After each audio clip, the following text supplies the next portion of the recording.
안녕하세요. 전국 화학섬유식품산업노동조합을 자문하고 있는 법무법인 5월의 신지심 노무사입니다. 오늘은 임금채권의 소멸시효와 공소시효는 몇 년인지, 노동부 진정 또는 고소를 제기했을 경우 주의할 점은 무엇인지 알아보겠습니다. 임금체불 사건의 소멸시효와 공소시효를 먼저 알아보겠습니다. 소멸시효란 권리가 있는데도 청구하지 않는 경우에 일정 기간 지나면 그 권리가 사라지는 것을 말합니다. 근로기준법상의 임금은 소멸시효가 3년입니다. 따라서 임금 청구권이 발생한 날로부터 3년간 권리를 행사하지 않으면 청구할 수 없게 됩니다. 다만 임금체불을 형사처벌할 수 있는 공소시효는 5년이기 때문에 3년이 지난 임금체불도 형사처벌 대상은 될 수 있습니다. 따라서 3년이 지났어도 포기할 것이 아니라 노동청에 진정 또는 고소를 제기해서 합의를 진행하는 것도 해결 방법 중 하나입니다.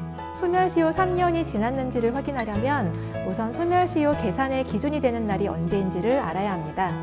임금의 경우 급여 지급일, 퇴직금의 경우 퇴직한 날, 연차휴가수당은 연차휴가수당 청구권이 발생한 날로부터 소멸시효를 계산합니다. 내가 그동안 받은 임금이 근로기준법 또는 최저임금법에서 정한 기준보다 적다는 것을 뒤늦게 알게 되는 경우가 있습니다. 이 경우에는 가장 먼저 소멸시효 완료가 언제인지를 확인하시고 시효 중단 조치를 빠르게 해야 합니다. 시효 중단이란 소멸시효가 하루하루 진행되는 것을 멈추게 한다는 뜻인데요.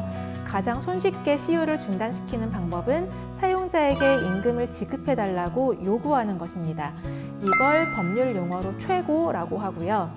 내가 받아야 하는 임금의 내역을 문서로 작성을 하고 이 최고장을 우체국에서 내용증명으로 발송을 하면 됩니다.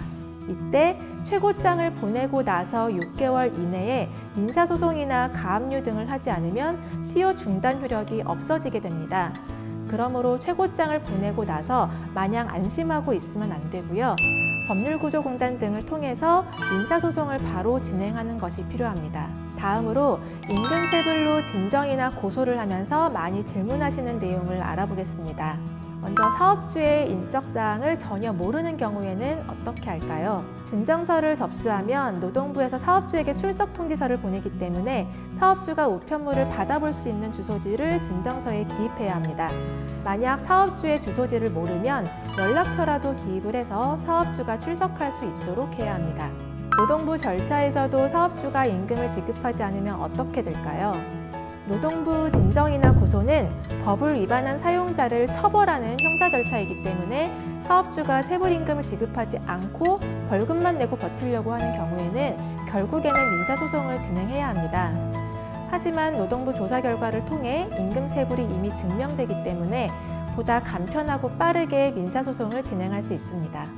사용자에 대한 처벌을 원하는지 묻는 경우 어떻게 답해야 하나요? 사건을 조사하는 도중에 근로감독관이 사용자의 처벌을 원하는지 그런 질문을 합니다.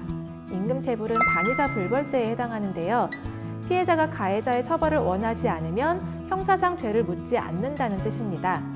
따라서 사용자 처벌을 원하는지 물으면 체불임금이 지급되지 않으면 처벌을 원한다 라고 말을 해야 합니다.